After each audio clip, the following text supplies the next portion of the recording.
Vatican's release of a document this week on the faithful and Freemasons. The Holy See says Catholics are forbidden from becoming Freemasons. When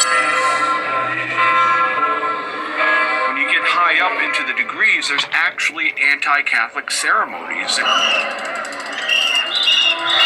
Intellectuals, politicians, clergy wanted to get together and discuss civics and religion and social issues and science in an atmosphere that was entirely outside the control or the monitoring.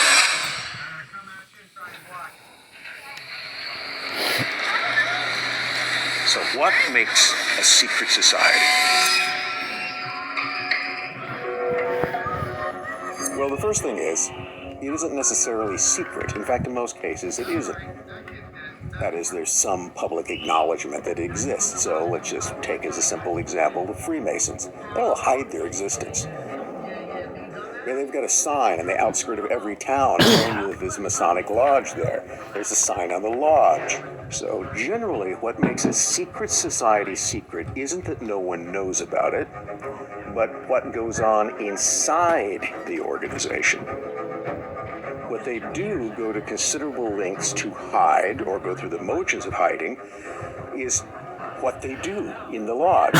Whether you're an entered apprentice or whether you're a master, big part of the initiation is always you swearing, cross my heart and hope to die, which actually comes, that's what, if you ever betray any of the secrets of the organization, the rituals or anything else. So what's the secret? What is it you're being sworn to disguise in that case?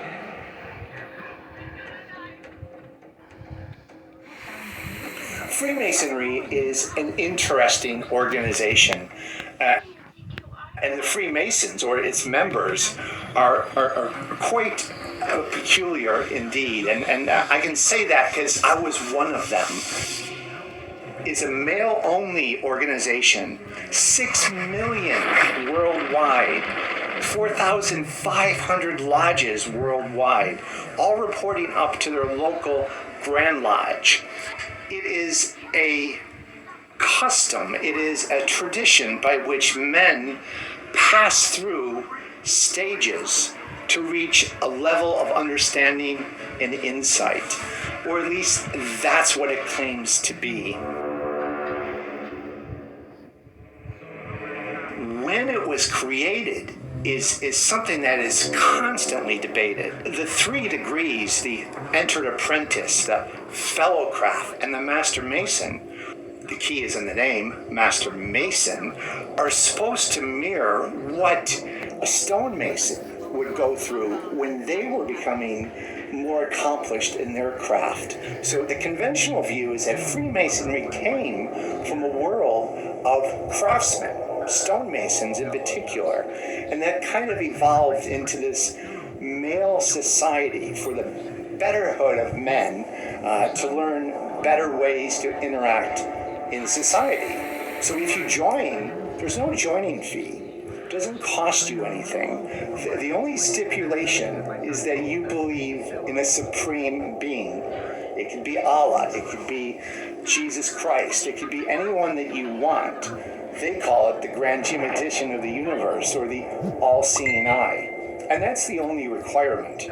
Now, Freemasonry today is really just an excuse for 85% of the 6 million Freemasons to go out and spend a night away from their wife having a drink with the boys. But in the past, and even just a few decades ago, Freemasonry was still a place where you could gain benefits in business, preferential treatment, and you didn't even have to have a badge. You had a secret handshake that would tell people that you were part of the club.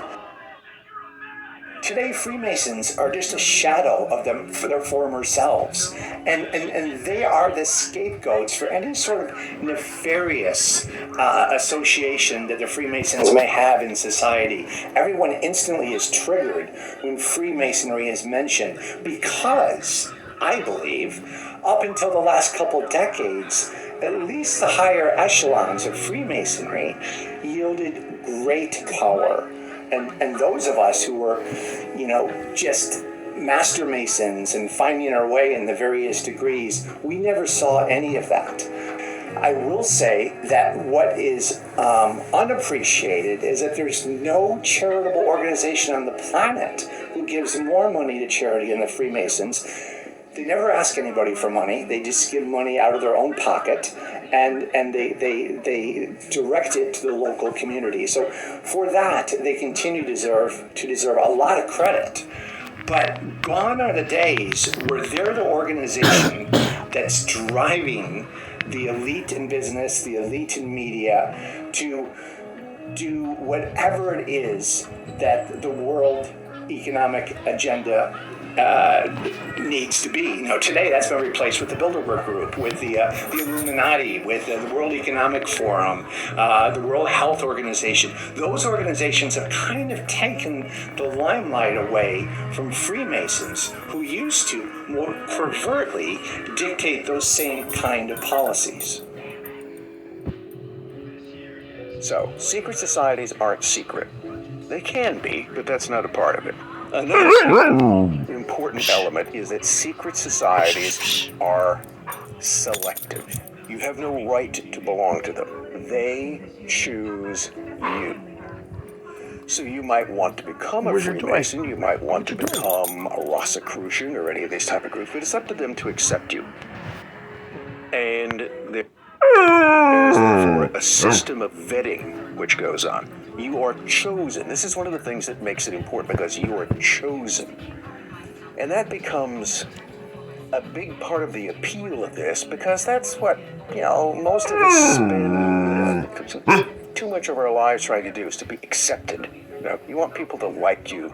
You want to have friends and associates. You want to become. That's why people join cults, isn't it? People join cults because it apparently provides them with the human companionship that they never got anywhere else. If you've then been chosen, if you have the honor, the privilege of being part of this secret society, you then have to pass a series of tests or initiations. You have to be found worthy. The whole point of taking those oaths isn't that there are some sort of grand secrets to be hidden, but it's a test. This is part of the initiation. What you do is you swear you won't talk. If you do, there's no horrible fate that's going to befall you, but you will then prove yourself to be unworthy. You've broken your word.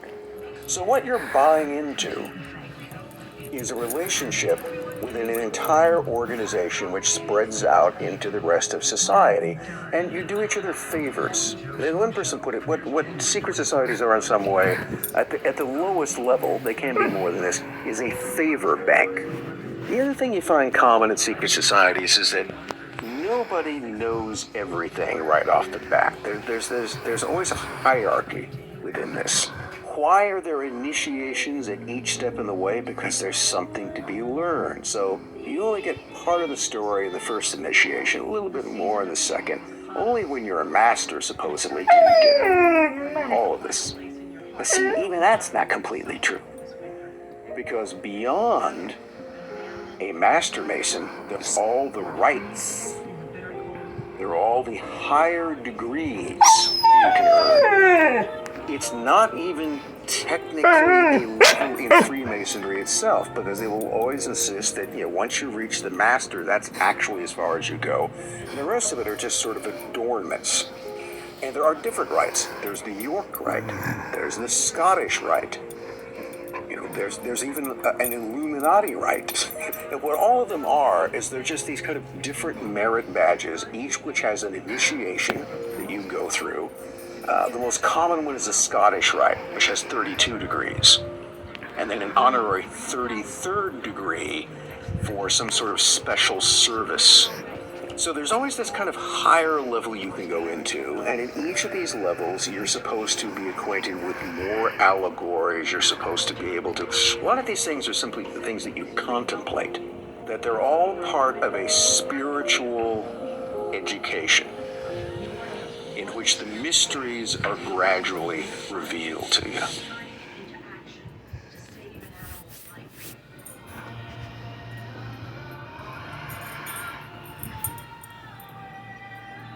and Freemasonry is the two things you're never supposed to talk about in a lodge are religion and politics. It's a simple reason for that. The lodge is all about fellowship. And the quickest way to start an argument is to start talking about religion or politics. Therefore, Freemasonry, in a sense, has no religion. You're supposed to believe in in a supreme being. What's up, buddy? There's discussion that the way that Freemasonry You wanna go outside? conceives of God as the great architect of the universe, which it's what you want it to be. If you are of the Christian persuasion, you can believe that they're talking about the Christian God.